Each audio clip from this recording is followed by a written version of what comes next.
name is Lisa Oakley, and I am Vice President and Curator of Education with the East Tennessee Historical Society, and we thank you again for being here.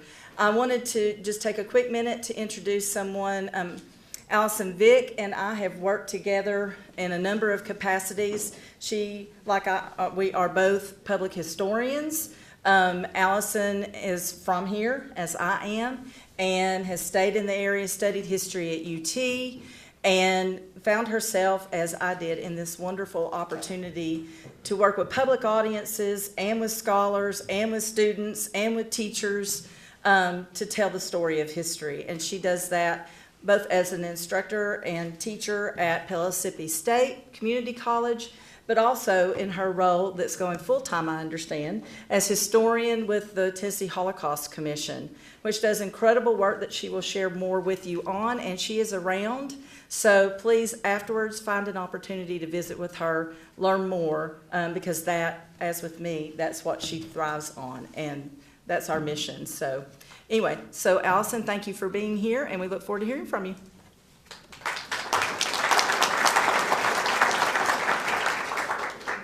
Thank you, Lisa, and thank you to everybody for coming and having me here today. So when I first started with the position, I was initially a teacher fellow for the Tennessee Holocaust Commission after a return trip from Poland, which is when I took the picture that you see on the slide of the gates of Auschwitz-Birkenau.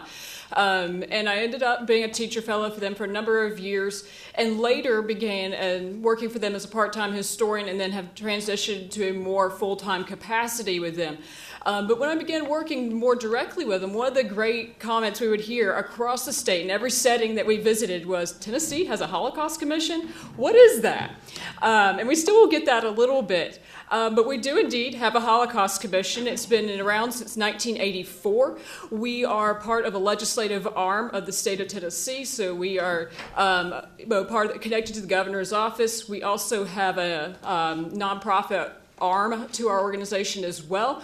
But I don't want to get into sort of like, the nuts and bolts of the organization more than that. I want to actually get you into the work that we do, which is the greatest professional privilege I've ever had the honor to have. It is an incredible organization, and we work with the best of the best kinds of folks on a weekly, if not monthly basis. So I borrowed our title, Living On, from the traveling exhibit, one of them that we have. But what is our mission? It's basically to connect people and communities across Tennessee through Holocaust education. So what I want to first introduce you to is the image on the slide. This is an engagement portrait from about 1946. Post-war, and actually in Germany. These are two of our survivors. Tennessee has done a lot of work over the past decades with survivors who are living in our state, as well as liberators and their family. These are two people very near and dear to me, Sam and Frida Weinreich. They lived in Memphis for many decades, and were very, very active members of the community there and of the synagogue at Baron-Hirsch. And very, very privileged to have known and connected with both of them. They were married for 77 years, both survivors of the Łódź ghetto, as well as Auschwitz and a number of other concentration and also a death camp. So, in short, we're going to revisit them, and you all are going to be my first audience to actually see something at the very end of the presentation. Even my coworkers have not seen this yet. But we have been in post-production of a long, professionally done oral history with both Sam and Frida that is going to go up on the website in about probably 3 to 6 weeks. We're in the final editing stages of that. And so I've got the preview link for it, and I'm going to show you guys just a little clip of it here at the end. So we'll revisit with Sam and Frida here before the end of the presentation. So this is sort of a basic slide to show you all exactly what we are. You can see, of course, our logo for the Tennessee Holocaust Commission. You'll see it on all of our documents and all of our programs and so forth. But I want to start with the picture at the top corner here. This is our Holocaust survivor who we work with on a relatively frequent basis. Her name is Marian Weinsweig, and she lives in Arizona. So, a lot of people ask, well, why is the Tennessee Holocaust Commission pulling survivors from Arizona to come to our schools? Anybody want to take a stab why we often recruit survivors to come who are out of state? Exactly. And this is a conversation that my coworker and I were part and parcel of in Washington when we did training in January, is that we have to pull from many resources to actually get our survivors to our students, to our teachers in the classrooms and in our communities.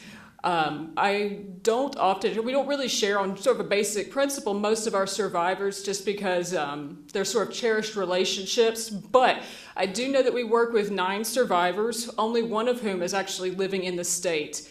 So most of the programming that the Tennessee Holocaust Commission does is free to attend, unless it's an overnight trip, and that's a little different. But almost every program is free to attend for students, for community members, for scholars, academics. We do a variety of programming. So in the picture with Marion at the top, you see a young woman whose family gave us permission to use this photo, who's one of our student ambassadors in Nashville. And we will talk more. I'll tell you a little bit more about that program in a minute. But wonderful, wonderful young woman who brought a lot of attention to the Holocaust in her school in Nashville. And then at the bottom, I'm a historian, so I'm not really great with technology and all those kinds of cool things like digital mapping. So this is a really rough map, but it shows you the basic idea of where across the state we've done programs in the past 18 months. A lot of people will say, well, do you do programs outside of Nashville? And the answer is absolutely. We have done ones at Johnson City, Chattanooga, Knoxville, Greenville, Memphis, Jackson, Union City. So we really do try to reach across the state. And my coworkers are all in Nashville. We're a team of 4 with 2 interns. Everybody except me lives in Nashville. So between all of us, we really have Nashville up towards Johnson City that we go in fairly regularly. And we do try to make it out towards West Tennessee more, but that is still sort of one of our main regions we want to engage further with. So what exactly do we do? This is a more text than I usually like, but it gives you a good breakdown of the type of programs that the Commission offers. And again, the first thing we have, if you go to our website, is a speakers bureau. So you can, and basically what this is your way to reach out to us and say, I want a speaker to come to my community event, to my school. I want a professional development kind of event. And again, this is all free for people to attend, for the public to attend. And so let's say you want a Holocaust survivor to come. You could go to our speakers bureau, fill out the forms, and request a speaker. If you're a school, or again, or a teacher for your classroom. Or you could simply reach out and email any one of the staff, and we will get back to you fairly promptly and say, let's work it out. We really work hard between all 4 of us to honor all of those requests, because all 4 of us, I could not be more blessed with the team I work with. All 4 of us are absolutely committed to making this work very much our mission, sort of, very passionate about it. But let's talk about real quickly, the Student Ambassador Program is designed for sophomores through seniors, basically in high school, who want to work with us for any variety of reasons to raise Holocaust awareness in their schools. And we have a few of them. Most of them are located in Nashville right now because it's a new program, but who are working with us to bring survivors to the schools, to bring the children and grandchildren of survivors to the schools, to share their family stories, to bring scholars to their schools. And in turn, they not only get the experience of connecting with these people, but often will turn to us, for letters of recommendation when they're applying to college or what have you. And we are in discussion about sort of developing a small grant to go along with student ambassadors.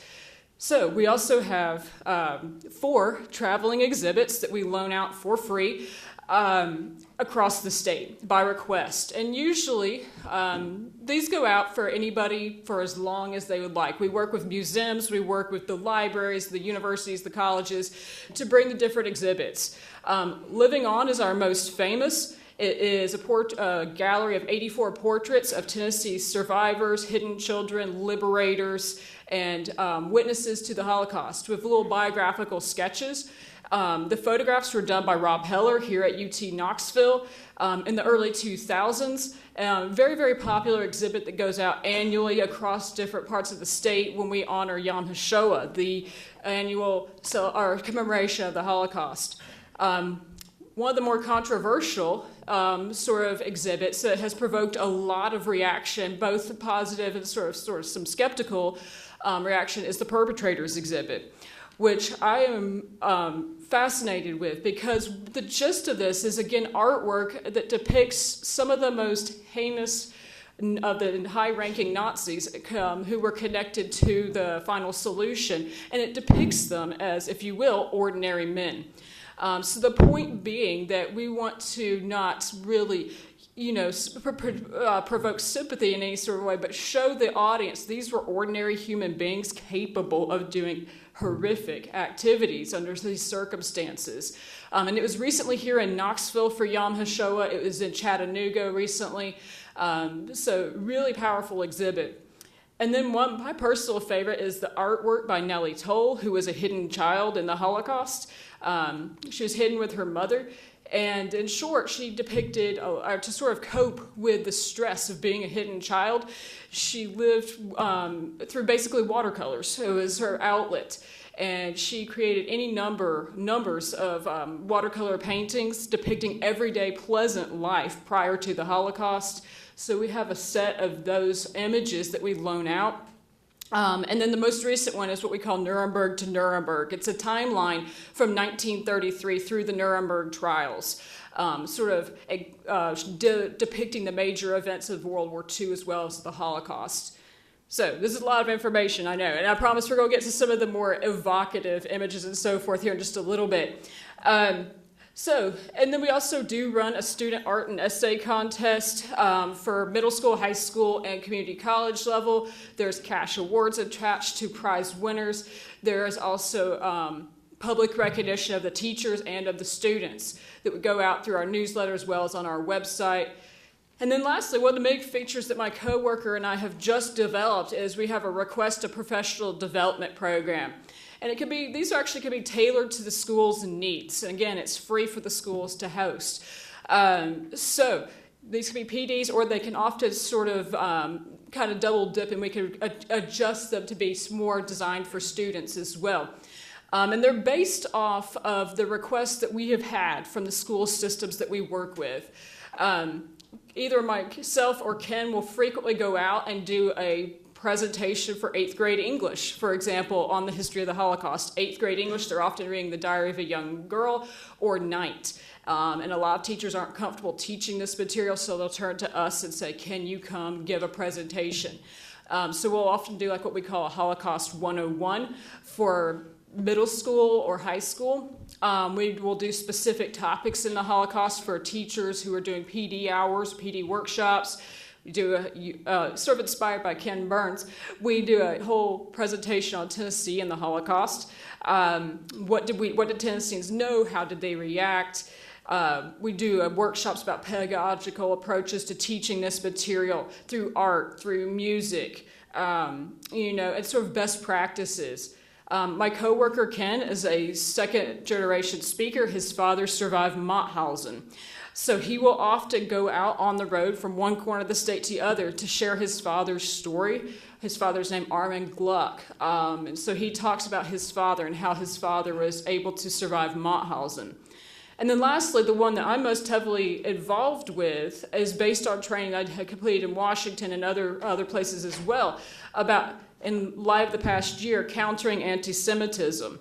And so this is sort of practical, hands-on, interactive sessions in which we work with teachers to talk practically about how do we counter and confront rising anti-Semitism, particularly with a focus on anti-Semitic messaging and so forth that you might see on the internet.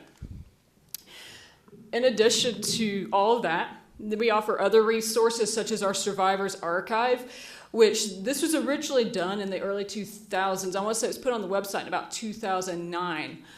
We have over 80 hours of oral histories that were completed in about the 2000-2003 period with survivors, liberators, hidden children, refugees, who tell their story.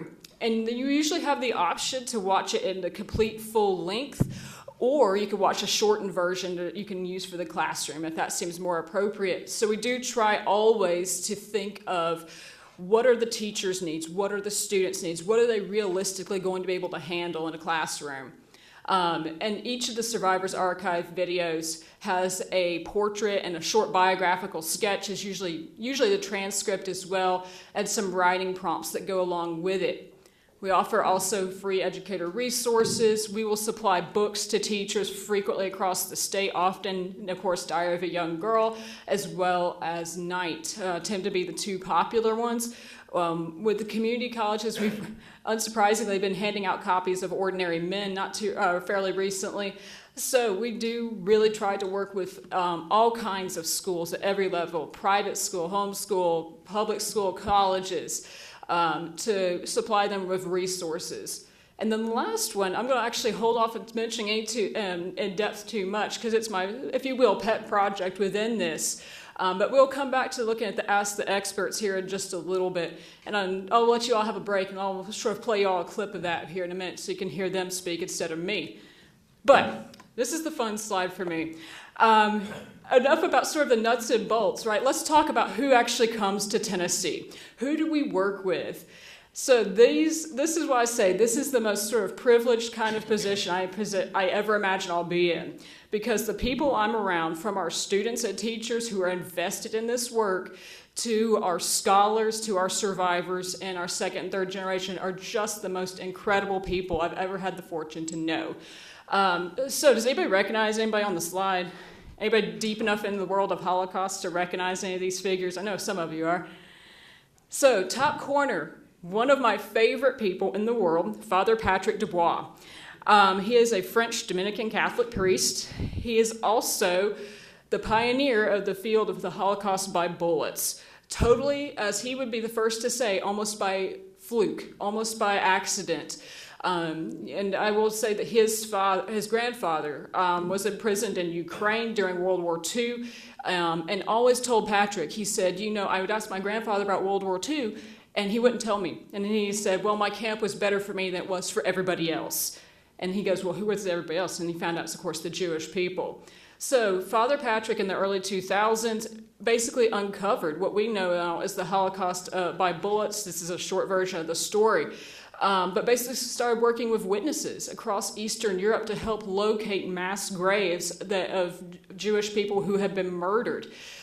His organization is called Yahad and Unum, sort of an interesting name, but I'll save that story for later. And in short, he is internationally recognized as a leading pioneering authority in the field of Holocaust studies. He also works, when I last heard from him, he was in Iraq on the ground doing work with basically witnesses to the persecution of the Yazidi people in Iraq. And he also does work in eastern Ukraine and Guatemala as well. So his team, Yahad's been on the ground since, I want to say, the fall after the invasion of Ukraine. So he spoke for us in Nashville back in the spring of 2023, and we have developed a very close relationship, our team, with Yahad and Unum, as we will see soon, and we're actually in discussion with their team now about doing more events with them in the near future. Top center. Picture here is of Dr. Christopher Browning, internationally recognized for his seminal work, Ordinary Men, Police Battalion 101. Also one of the expert witnesses in the famous trial of Deborah Lipstadt and David Irving that took place in London back in the early 2000s. We recently partnered with Middle Tennessee State University, bring Dr. Browning there to great success. And graduate students at the program in particular were allowed to kind of have like a lunch with him as well. In the center, we have Alex Kaur, who is the famous, his mother was famous Eva Kaur, a polarizing but very famous Holocaust survivor. Alex is one of the nicest humans I have ever met. He was here in Knoxville speaking for us on Yom HaShoah last May. We did a late Yom HaShoah, so it was early May. And those are two of our teacher fellows behind him who have just gotten his book signed. And then the bottom picture I should point out, this is one of our survivors we work with, Anya Baum, down in the bottom corner in the yellow sweater. That was her at Yom HaShoah in Oak Ridge 2 years ago. And of course, the sort of rock star image I love is of Dr. Ephraim Zuroff from the Simon Wiesenthal Center in Jerusalem. So he actually came to Pellissippi State, and he went on to tour much of the rest of the state with us. Again, these were all community events that were free for anybody to attend. We usually have people register, but you can always just show up too. But he was incredible. Dr. Zuroff is widely known as the legitimate last Nazi hunter in the world. And so he has had some incredible stories about what it was like to make the arrest of people like Dinko Šakić, who was the commandant of Jasenovec concentration camp. Really tough as nails, gritty guy, but fun and just a blast to work with. And then, what do we do for teachers? And what do teachers do for us, right? We have a wonderful relationship with teachers throughout the state. And since we're in Knoxville, I'm going to talk about this image in the top corner. It's a little hard to see because it's small. But you all might, if you all can put, sort of see from a distance, you all might recognize who's presenting for us with the screen with the image here on the back. That was an educator workshop that was for I think we had about 15 teachers come, 20, something like that, in January a couple years ago here in Knoxville. And that's Dr. Dan Magalov from UT, giving a workshop about photography and film and the Holocaust, and basically with an emphasis on the complexities of rescue and resistance. Directly below that image is the Yahad and Unum team with about 22 of our teachers and teacher fellows in Johnson City last fall. We did 2 extremely long but very significant days on investigating, if you will, the Holocaust by bullets. A lot of interactivity, a lot of close friendship was made by the teachers, particularly on the second night when we had not 1, not 2, but 3 fire alarms go off from about midnight to 4 a.m. There was a lot of grumbling going on, but we had a lot of fun, which is always sort of a key thing to have when you're talking about the Holocaust and you're living with this kind of material day in and day out. It's nice to be able to also find ways to parcel in sort of some good non-Holocaust related types of topics too, and have some fun. So, if there's one event I am super proud of, it was the June conference that we hosted in Nashville 2 years ago. We reached out, my coworker Ken and I, to leading scholars of 5 different organizations across the United States and said, we're doing a program for teachers, 2.5 days in Nashville. The focus was on women of the Holocaust, and we said we really would love for you to be there. Every single organization who we contacted could not say yes fast enough. They said, we would love to go to Tennessee.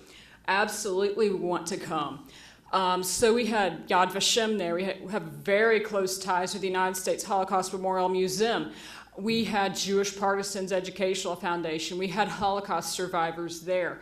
And this was all for teachers. Because it was an overnight event, we had a nominal, it's like a $35 cost for teachers, and they left with bags of resources, with flash drives, with autographed books by these preeminent scholars in the field, and also developed close bonds with one another. So we really have had some extremely good relationships made, particularly in the past 2 years, with leading scholars and organizations that do this kind of work across the country. And I will say that we've really built close ties to other organizations and surrounding states that do similar type work. And we often lean on each other for that. We have particularly close ties with North Carolina, actually. So, about the teachers. They are still talking about the most recent event we did with them about 4 weeks ago. It was so much fun to be on social media and see the chatter of all of our teacher fellows about this event. We have 54 teachers across the state who are committed to teaching the Holocaust and to really spending time with it in their classroom, from middle school to community college up, as well as private and public school. And wasn't mean to be a teacher fellow. Basically, so long as you honor that commitment and stay active with us, you don't completely fall off the radar, you can be, a teacher fellow sort of indefinitely. And you get first access to resources, to professional development workshops. We will work very closely with them to bring resources to their schools, whether that is a Holocaust survivor or whether that is delivering a webinar, which we also do. Any of that, teacher fellows get first sort of priority with that. And again, it's basically a free, almost always free for them in the schools. But the one the teachers are all smiling about in this picture is we took them on a 2.5-day trip to Dallas, 2.5-day trip to Dallas, to the Holocaust and Human Rights Museum, where we have close friendships with the museum, and they gave us private tours. They connected us with survivors, where sort of private, sessions with survivors. And the reason the teachers are all smiling in this picture down below is, and the one above, is because a lot of them taught 8th grade English, and they got to meet Lois Lowry. You all know Lois Lowry, I bet, right? Famous author of Number of the Stars, as well as The Giver, The Giver is often taught in 8th grade. Ironically, my own 8th grade teacher from Oak Ridge, who I read the book with, was on with me on that trip, so it was really fun. But yes, everybody got to meet Lois Lowry, and it was a very nominal cost for the teachers to go with us. I think they paid for their plane flight, and that was about it. All right.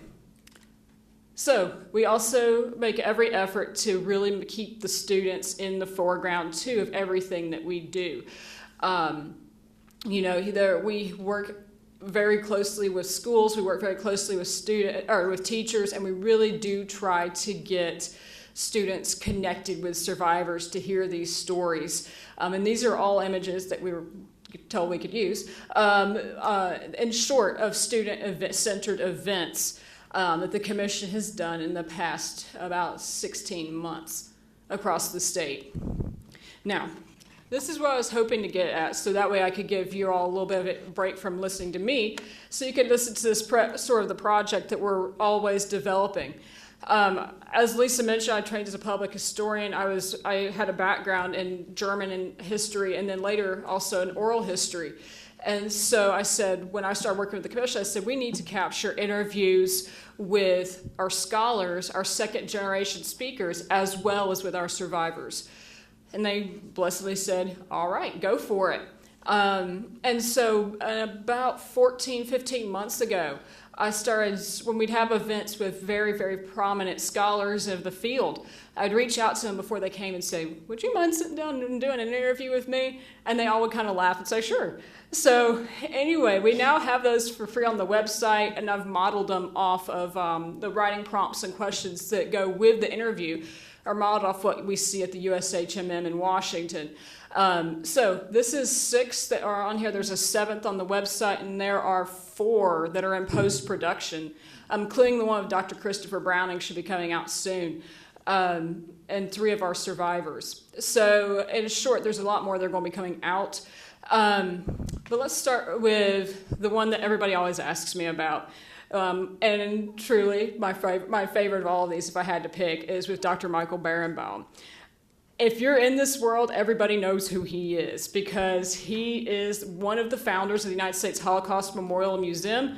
He was appointed by President Jimmy Carter to be on the commission when he was younger than me, to be part of the organization that would remember the Holocaust, and ultimately it developed into the museum. He later went to work for Steven Spielberg. I guess we all have heard of him. Worked for Spielberg with the Shoah Foundation, where he captured, and his team captured 52,000 testimonies from Holocaust survivors in the wake of Schindler's List, so late 90s. And then he's won multiple Academy Awards, so no pressure when I was sitting with him, right? But no, he was a pleasure to talk to, and really, really fun. So Dr. Ephraim Zuroff obviously is also a lot of fun to talk to. Very gritty. I had to edit a lot of what he said out because I was like, this is not appropriate for students of any age. So I'll tell you, he is fun. I talk to him about every few days. But yeah, he's living in Jerusalem right now. So see, needless to say, he's a little bit on edge. And then Tom Wood is one of our commissioners and a very dear friend of mine. He's also considered the definitive biographer of the great Holocaust hero, Jan Karski. He knew Karski intimately, knew him very, very well, traveled with him all across Europe, as he'd say, drinking Manhattans, and hearing about Karski's personal story during the Holocaust. Anna Salton Eisen, wonderful woman, delightful woman. Both of her parents were survivors. She is one of the founders of the Colleyville Synagogue, which was held hostage in, January of 2022, I think, in Texas, where the hostage taking took place. That was her rabbi. She's very close friends with Deborah Lipstadt, and she comes to every conference we've ever held in the past 3 years, so she is so much fun. Sherry Rosenblum, brilliant mind, who talks in this interview about Jewish partisan activity and resistance during the Holocaust. And then one of the other nicest men I've ever met is Benno Kimmelman. He is the son of Mira Kimmelman, an Oak Ridge survivor, who was the first Holocaust survivor I ever met. I was 11 years old when she came to my classroom. And now I work closely with her sons, particularly Benno, who helps us guide the student contest. And he shares his mother's story in this. So, to give you all a break from listening to me, I just happen to know these interviews so well that I can pretty much usually pull up where I wanted to have it. And for this particular group, since we're talking about military activity and so forth, I think my screen went out. Told you I'm a historian, I don't do technology. In short, I thought, well, I'll pick a clip that is sort of relevant for you all. Let's see.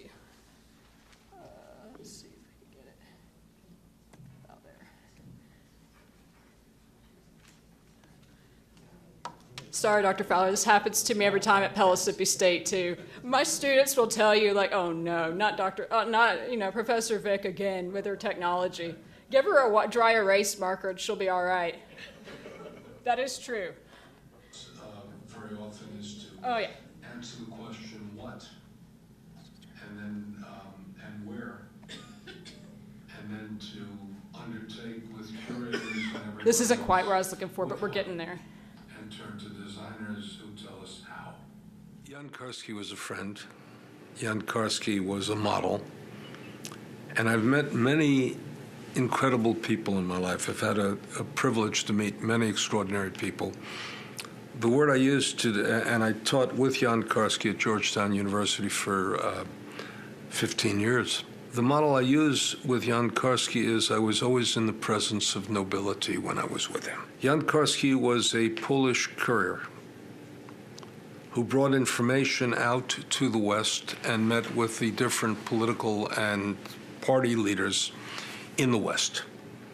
He had a photographic memory, and he was trusted for a very basic reason because he could compartmentalize information handed over from a variety of different sources to different people without telling any person what was not specifically intended for them. In other words, if he was speaking to the Polish government in exile, he could give them that material. If he was speaking to Jewish leadership, he could give them that material. He was speaking to Roman Catholic Church leadership, he could give them that material. In 1942 and 43, Karski was asked to deliver a message to the world from the Jews in Warsaw. He said, in order to be credible, I have to go into the ghetto. I have to see it with my own eyes. He twice went into the ghetto, and he once was taken to a place called Izbika. Izbika was a way station, a transit point of Jews who were going to Belzec to be murdered. He saw all of that. He then brought the information to the West. He met with world leaders. He met with Anthony Eden, who was the Foreign Secretary of Britain. He met with Felix Frankfurter, and I'll tell that story in a moment. He ultimately even met with Franklin Delano Roosevelt. What he had to say was so enormously powerful that when he met in London with the leader of the Jewish Bund and told him what was happening in the Warsaw Ghetto, and the day after, or the day before, He had met with an American leader, a man who later became a Supreme Court Justice, a UN ambassador, Arthur J. Goldberg.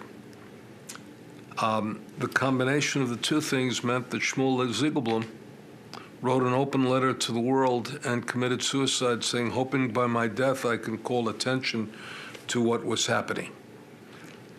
Karski told the truth of what was happening while there was still an opportunity to do something about it.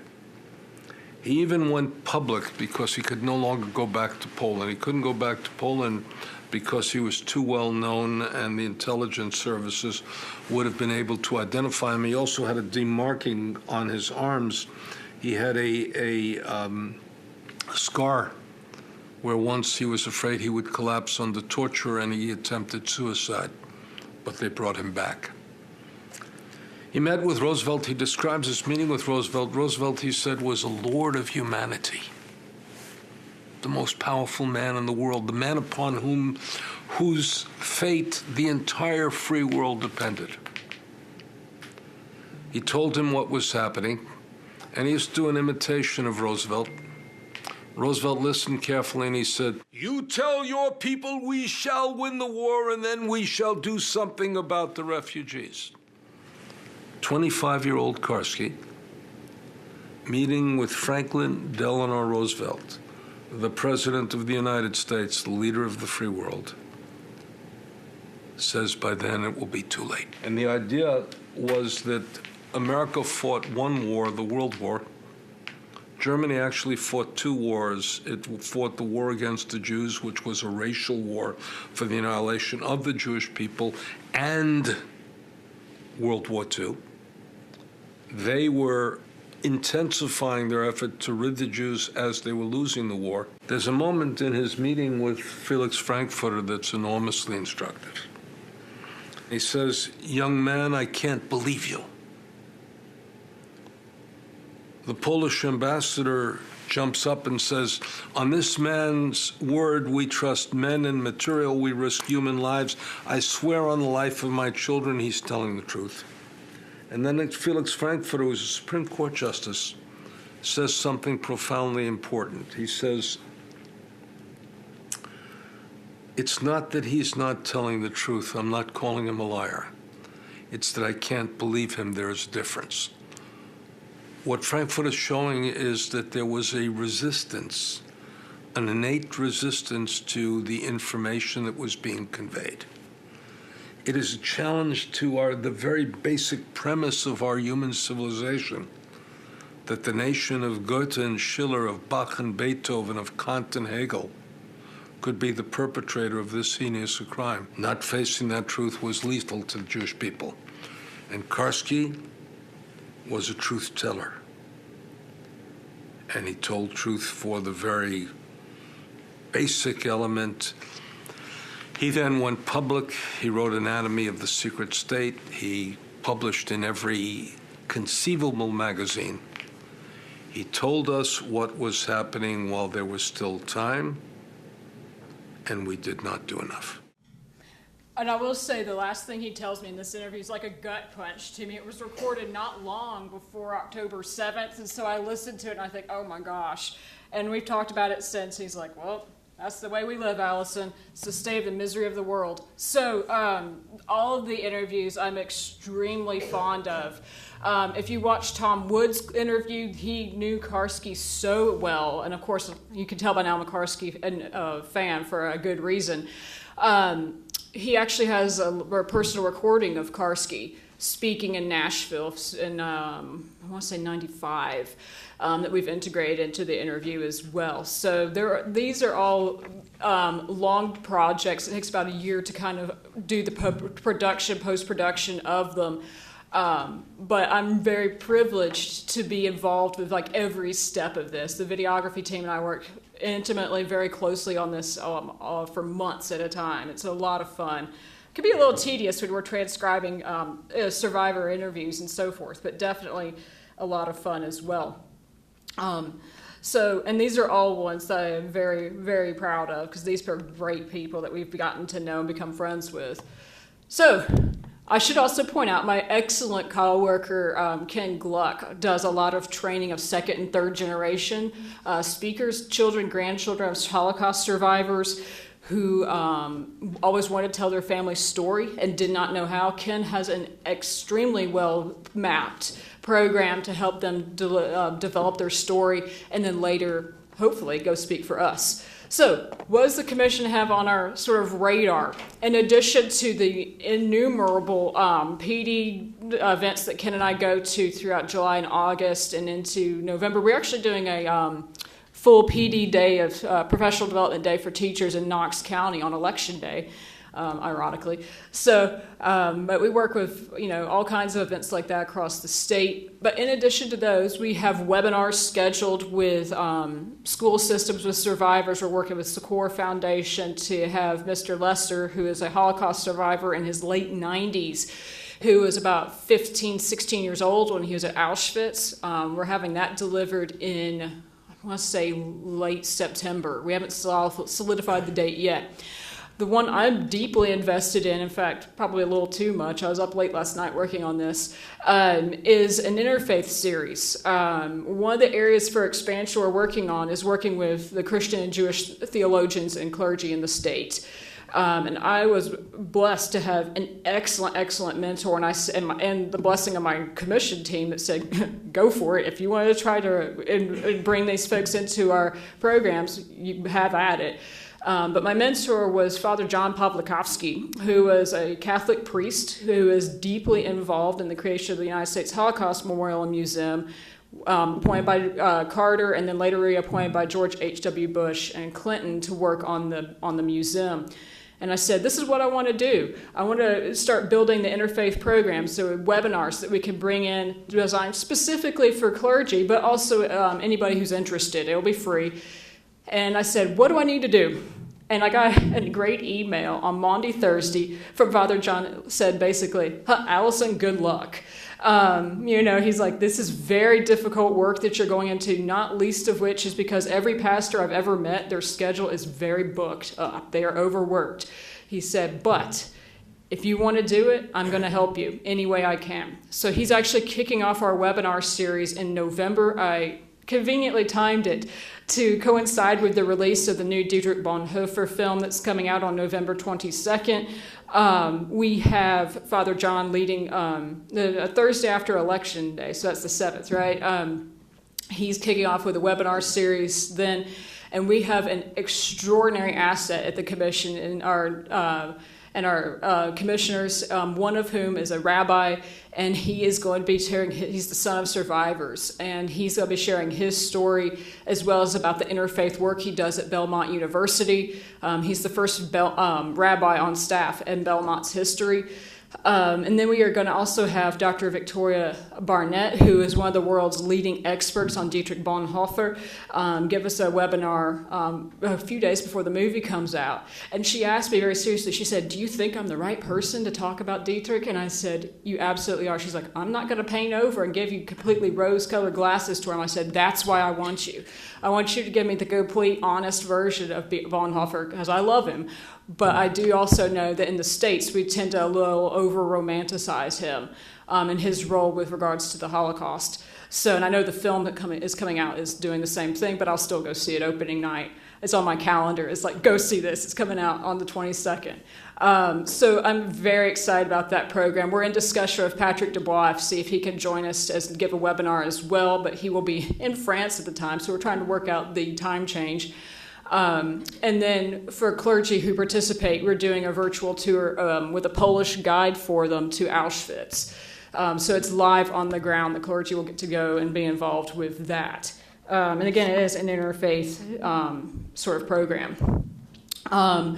The United States Holocaust Memorial Museum is our best friend, so to speak, and they want to pilot a program for us in Nashville on October 22nd for our teachers, which we said, if you want to bring a free program to us, absolutely, go for it. So they definitely are. And one of my other favorites, I have a lot of favorites, you can tell, is coming to Memphis, Mark Weitzman. And a lot of people will say, who's that? Even people I work with, like, I don't know Mark. And I say, well, you know of him because the definition created by International Holocaust Remembrance Alliance about anti-Semitism and the examples that go with it, as well as Holocaust distortion, that's his work.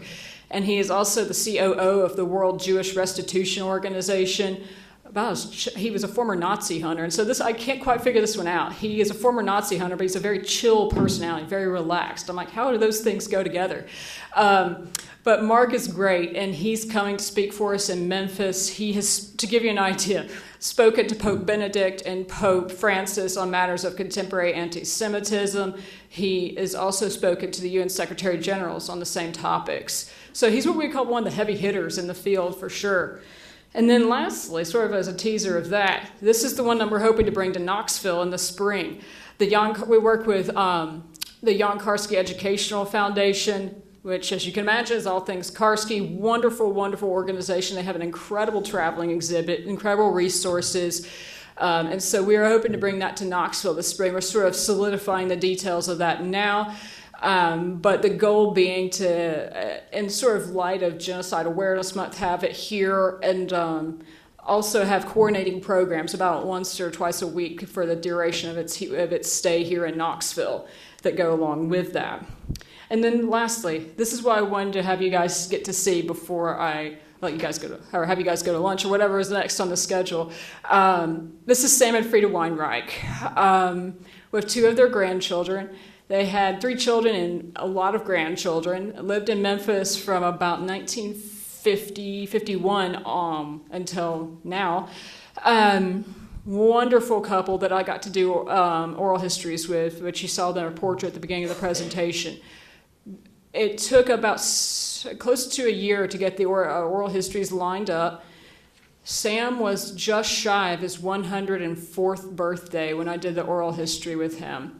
He was 19 to 20 when the war, 20-ish, just turned 20, when the war broke out. He was in Łódź, Poland, and so was Frida. She was 15.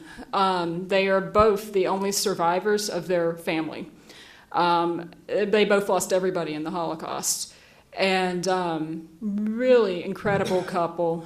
The part that gets me is I literally had worked and done these interviews. It took probably 2/3 of the day to tape these in Memphis at Barenhurst Synagogue. 5 days later, I got a call from my friend in Memphis who was working with, like, physically sort of helping to take care of the Weinreichs. He said, Sam's had a bad fall. Sam never completely recovered from that fall and passed away about 5 weeks later. But he said he absolutely was on board. He knew through my contact, he knew I was trying to come to interview him. So he was like, let's schedule the interview. I want to share my story one more time. So I was able to get to Memphis and record it. And then after Sam passed, I got the news from my friend in Memphis again that said Frida's passed away within a couple months of each other. So to have that on here, they had been recorded individually by USHMM and by Shoah Foundation, and some other sort of informal recordings as well. But never had they had their interviews meshed. By the time I was speaking with Sam, his voice was pretty weak, and we debated, and we had to do a voiceover for him, sort of reluctantly, but again with the thought that this is designed for students, for teachers, ultimately, and the general community. We want to make sure they can hear his story. So you all get to be the first audience to see what this is going to look like. It's about an hour in full length that will be on the website. We're going to also break it into parts so that if somebody's using it in the classroom, it'll make it a little easier. The Weinreich family very generously gave me bunches of photos to build into the video. And I should say, of course, USHMM and Yad Vashem are always have given us permission to use their photos too, and are very gracious about getting what we need to us. So let's see if I can find my link here, and I'll let you guys hear that. Let's see. So technically I'm not supposed to share this link, so y'all won't tell on me, I hope. Let's see. I think that's pretty close. There's Sam. He introduced me.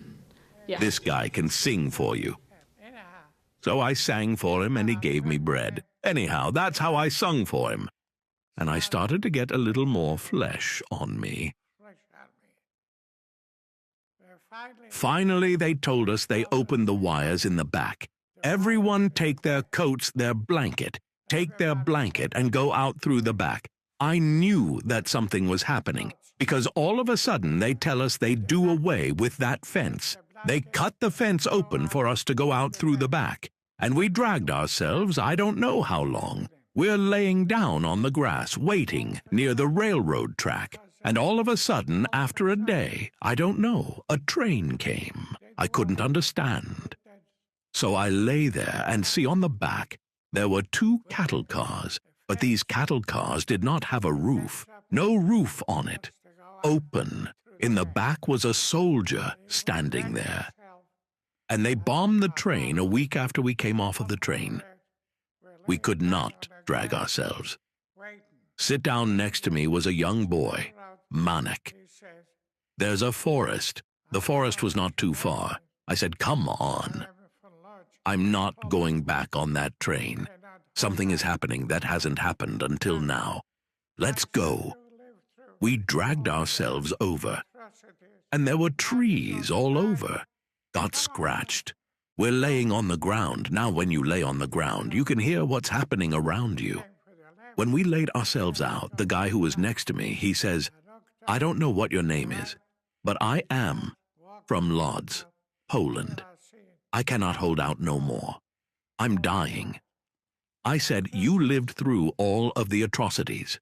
Now, you're going to die? Come on, boy. He told me he was dying. I said, we go to the right. I looked up to the right. We start walking until I see out of the forest more daylight. And I crossed the street. Was a soldier walking back and forth, but on his arm, lapel, I could see that he has an American flag. I knew then that we had survived already. Oh, the Russians liberated me. Well, we stayed in Parsnitz for a while, and then when the train started to run, I cannot know how long. I cannot remember how long. I went back to home. With 3 girls from Lodz, we went back. I wanted to see that I survived. Maybe somebody else also survived. You don't know what you can survive. So I went back. We came in the middle of Lodz was liberated in January. And they liquidated the ghetto in the end of August. So the Russians were not far then. So I went back. We didn't know where to go. It was in the evening. From inside the kitchen came a guy. He must have been a chaplain. He talked a little Yiddish. He talked to us, don't not eat this food because you die. A lot of your people die from hunger because they ate the wrong food. They'd taken us into another building not too far from there. There were more people. There were even Russian people there, too. And that's where we used to get farina and milk. Farina put the body back to life. Finally, a guy with a motorcycle had taken us to Landsberg am Lech. And then I knew I'm already free.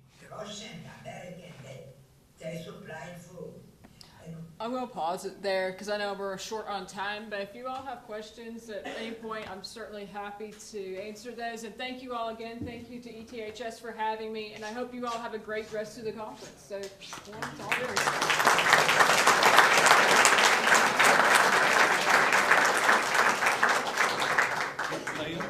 Oh, yeah. I'm sorry. We're getting ready in the state of Tennessee to go over all the books in the library.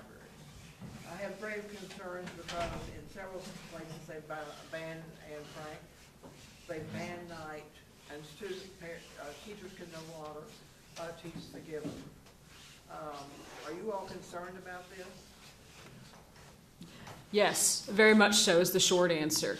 So that is why I will say the staff of the Tennessee Holocaust Commission, we hear this a lot. And we'll ask the teachers, say, what do you do? And I say, the staff, we are not allowed to touch those issues, but we do bring them to the board. The commissioners are the ones that are most likely to be able to discuss these matters more at hand, and we are always looking for new ways to integrate the Holocaust into the classroom. For example, we have a teacher from Powell who reached out to me and said, "It's the strangest thing." She says, "I can no longer teach night, nor can I teach Julius Caesar." And I thought, well, that's an odd combination. So apparently the school wouldn't let her teach either one. And she said, "What do? I want to teach the Holocaust." And I said, "What do you want to teach about it?" And she told me, and I said, "I'm going to get you resources, whether that's eyewitness testimony excerpts, rather that is whatever. Tell me specifically what you're looking for, and I can find the resources for you. Even if you can't use these specific ways, we can find workarounds to where you can still work it in." Do you have good interviews? I got to meet Elie Wiesel a long time ago. But do you have interviews with him that can be shown rather than teaching night? We do not personally have any with him. I can find you one pretty quickly. Okay. So, yeah, absolutely. That's how we're going to get around it. Yeah, absolutely. Is there any pressure on you? And in what regard? I'm sorry. So there's pressure to take these books out of the schools. Is there pressure on you not to do what you're doing? That's an interesting question. Let me sort of say this as we have had more support as an organization from the current government in Tennessee than I have seen since I've been working with the Tennessee Holocaust Commission or as a teacher fellow. We are extremely blessed with how our current legislature has been very supportive of us. We will occasionally have a student or something like that ask us or kind of question us, particularly in the past year, about why we're doing what we do. But, to me, those are fair questions, and so we just tackle them head on and just say, we stay diplomatic, but we stay honest and say, this is important work. We have to know the history. So usually the pushback's not very much. Yeah? Maybe I'm a little bit behind the times, but why is Anne Frank being banned out of the schools? Is it a local Board of Education decision, state decision? Catch me up.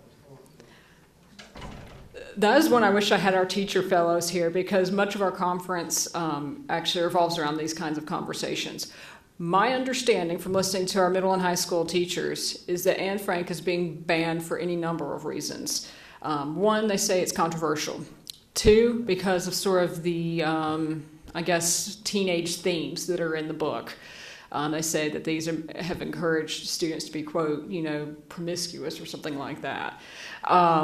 Which I thought, man, you have to have a warped sense of reading.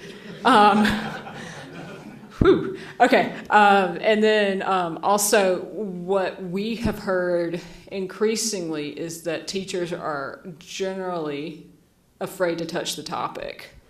Because they consider we've actually heard the teachers say the Holocaust is too controversial to plan around, which as a historian, that bothers me on so many levels. I actually heard that from a colleague at another community college in the western part of the state say we don't know if we can program about the Holocaust because it's too controversial. And I thought, oh my. Where are we now? So that is a long sort of answer. But in short, there's a number of reasons why this is being banned. And I believe it is not, to my knowledge, banned across the state or anything like that yet. But school systems, school districts are banning it because either they're afraid to teach the Holocaust or they're afraid of these, quote, controversial themes inside the Diary of a Young Girl. So... which I think if you went that route, there'd be all kinds of books you could ban. So They're going to ban them. I know, right? It makes me think of being in Babelplatz in Germany, in Berlin. So we'll see. But yeah, it's an interesting question. All right. So I think it probably, Warren, you're staying here. I'm thinking we're probably about ready for the next thing on the event, on the schedule. So, oh, I'm sorry. I was wondering if you're connected to the Simon Wiesenthal Center, if you could say a little bit about that. Oh, yeah. Would you repeat the question? She asked us if we were connected to the Simon Wiesenthal Center. There's a couple of them. You mean the one in California or the one in Jerusalem? I've been to the one in California. I'd like to hear about the one in Jerusalem, too. So we are actually more closely tied to the one in Jerusalem. Ephraim Zuroff is our contact there, and I talk to him about every week. So we have very close ties to them. he's always telling me, anytime you want me to come speak, anytime you want me to come, let me know. But he did the statewide tour of the 3 cities with us, so he had a great experience. He's like, I want to come back to Tennessee. So we have a very close tie with them in Jerusalem. I know I've had some correspondence and used some of the resources from the ones in California and different programs that I do, but I don't know them as well. But definitely anything that we need, we want from the Simon Wiesenthal Center in Jerusalem, they are happy to supply. Simon Wiesenthal's a cool guy, interesting guy. So, yeah. I'd just like to make a comment for the group. A number of years ago at a brown bag luncheon here in this room, a middle school principal a little north of Chattanooga gave a talk that there was not a dry eye in the room afterwards. The Paper Clips Project, look that up. At the school in north of Chattanooga, they actually have a box car, a cattle car, whatever you want to call it, that came over from Germany. It's a wonderful story. It is a wonderful story, and I'm smiling because 2 of the creators of that exhibit are our teacher fellows. In fact, they went to Dallas with us, and so we talked to it's in Whitwell, Tennessee. So it's a neat place. So. I just want to say there's only one standard for the U.S. History High School that covers the Holocaust, and it's mostly how we helped liberate them and Yes. they immigrated to afterwards. That's about it. Our standards are pretty vague. It begins in 5th grade, and we have 8th grade English standard, but they're pretty broad and vague in what we cover. So, all right, thank you all.